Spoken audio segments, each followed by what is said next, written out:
Bagaimana keterangan Pak Yosep? Saya akan menagih janjinya. Bapak akan bongkar semuanya di pengadilan. Bang Jack akan tahu. Saya akan tunggu janji Pak Yosep. Siapa yang akan dibongkar? Semoga pelaku yang sebenar-benarnya, kalau misalkan Pak Yosep merasa difitnah dalam kasus ini, difitnah Danu, seperti itu. Pak Yosep harus bisa membuktikan fitnahan tersebut, dan Pak Yosep harus bisa membuktikan sama sekali tidak tahu dalam kasus ini, sama sekali bersih.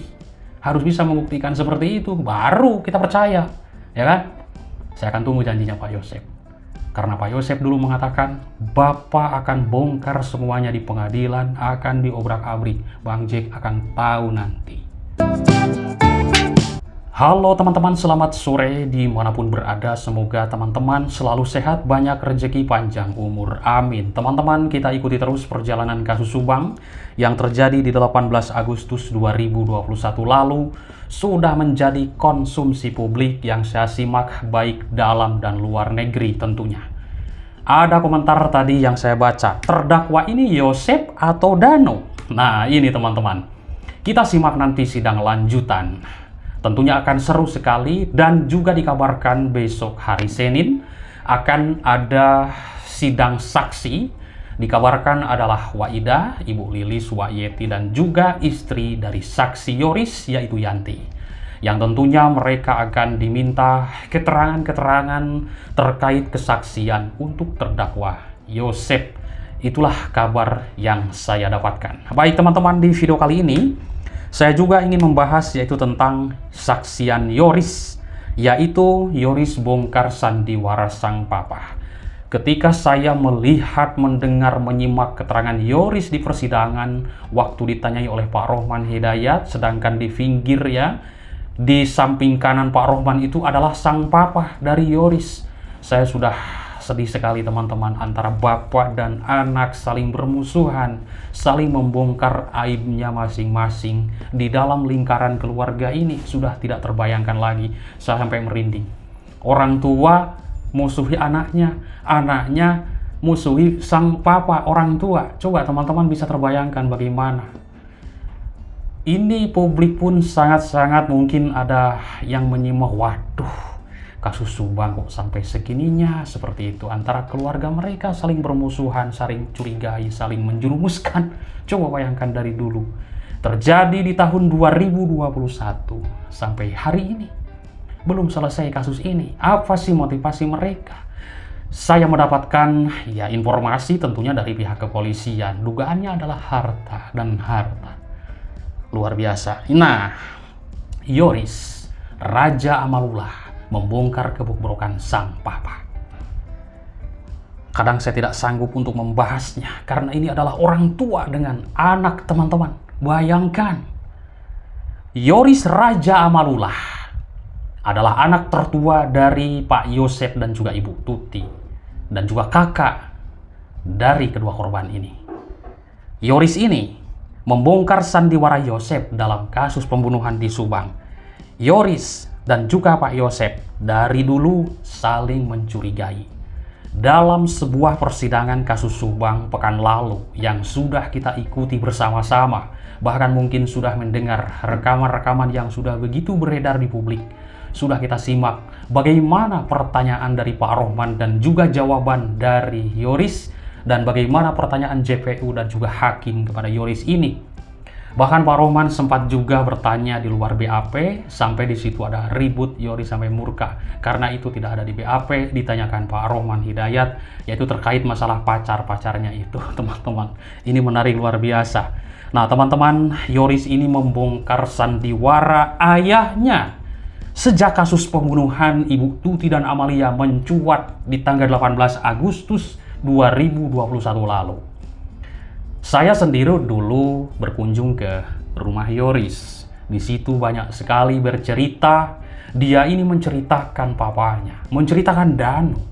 Curiga ke papanya, curiga ke Danu. Tapi ketika saya sandingkan ngobrol dengan Ramdhanu, tidak pernah menggoreng Yoris sedikit pun. Tapi Danu menggoreng Pak Yosep. Entah ada apa antara Danu dan Yoris ini. Karena kalau membahas Yoris pasti ada Danu. Kalau membahas Danu pasti ada Yoris. Kalau ke Pak Yosep agak jauh, ke Ibu Mimin Abi Arigi. Itulah di dalam perjalanan kasus Subang. Teman-teman bisa menyimak. Dano disuruh A, B, C, D. Yoris yang nyuruh. Tidak ada disuruh Pak Yosep, ya kan? Nah, jadi tentunya ini berkaitan, ada Dano, ada Yoris. Ada Yoris, ada Dano. Tapi sampai saat ini Yoris tidak diketahui sebagai pelaku dalam kasus ini. Belum ada keputusan itu. Belum mendengar keterangannya. Yoris hanya sebagai saksi untuk saat ini yang sudah kita dengar. Tapi entahlah nanti ketika sidang tentang dugaan adanya korupsi dan juga siswa fiktif. Entah nanti apa yang terjadi. Apakah akan banyak lagi tersangka-tersangka ini? Karena motivasi dalam kasus Subang ini sudah begitu banyak kali kita kupas habis dugaannya, motivasi harta, rebutan jabatan, atau apapun itu, iming-iming tentang masalah gaji. Itulah dugaan-dugaan ya di publik yang kita sama-sama ikuti, teman-teman.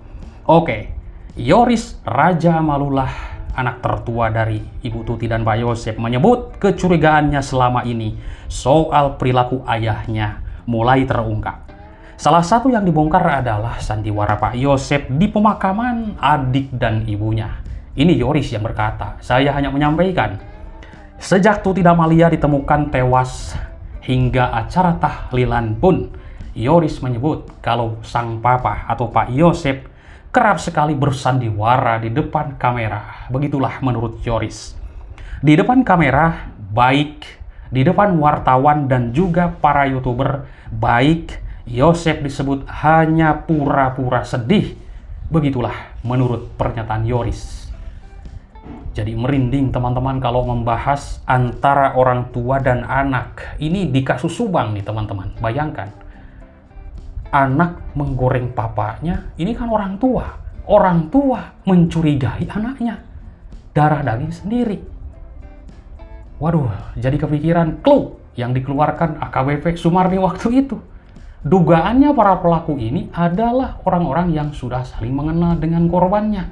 Apa alasannya? Tidak ada pintu yang dirusak, tidak ada barang yang hilang, kecuali handphone yang tidak ada jejak sampai saat ini. Kalau misalkan perampokan, itu mobil Yaris, mobil Alphard, dan juga barang-barang berharga milik korban, itu tentunya akan digondol semuanya. Tapi ini kan ada. Uang 30.400.000 ada. Perhiasan korban ada. Mobil ada. Tiga-tiganya. Tidak ada pintu yang dibobol, yang didobrak, jendela tidak ada yang dicongkel dalam kasus Subang ini. Bayangkan teman-teman. Dan ini pun memang banyak juga yang menganalisa itu adalah sebuah trik para pelaku. Sengaja dibuat seperti itu. Ya, sekarang sudah terjadi persidangan. Intinya pihak kepolisian sudah menetapkan 5 tersangka dalam kasus ini. Kita ikuti perjalanan persidangan. Siapa sebenarnya pelaku dalang otak dan juga yang membuat framing-framing skenario opini liar di masyarakat. Siapa sebenarnya para pelaku ini? Kita akan simak, nanti akan ketahuan di pengadilan. Sesudah adanya keterangan dari ratusan saksi dan juga barang bukti, itu akan menjadi sebuah kesimpulan untuk hakim menilai tajam dalam kasus ini. Kita tunggu ketuk palu nanti, vonis siapa sebenarnya pelaku. Karena sekarang masih buram, meskipun sudah ada persidangan ya, Danu. Ini kan belum tamat, masih banyak lagi saksi-saksi. Kita ikuti terus, ini baru permulaan. Jadi baru pembukaan sidang kasus Subang ini. Pertama kasusnya alot, kedua banyak sekali keterangan yang tidak sinkron. Yang ketiga mungkin adanya obstruction of justice, akhirnya luar biasa blur kasus Subang ini. Lalu bagaimana pendapat Yoris tentang sang papa? Jadi Yoris mengatakan sang papa ini hanya sandiwara dan pura-pura sedih. Hal ini berbanding terbalik jika tak di depan kamera. Tak tampak raut kesedihan di wajahnya. Iya, memang dulu ya. Saya bisa membuktikan sendiri. Ketika Pak Yosep di depan kamera, dia menangis di pemakaman, dimanapun itu menangis. Ketika diwawancara wartawan, YouTuber, itu di depan kamera. Tapi ketika saya via telepon, teman-teman tahu sendiri. Bilang dia pemain catur, main cantik. Rekaman kan sudah di-up ke publik, nanti teman-teman bisa menilai dan juga menganalisis kemana arah tujuan obrolan Pak Yosep itu. karena belum di-up semuanya.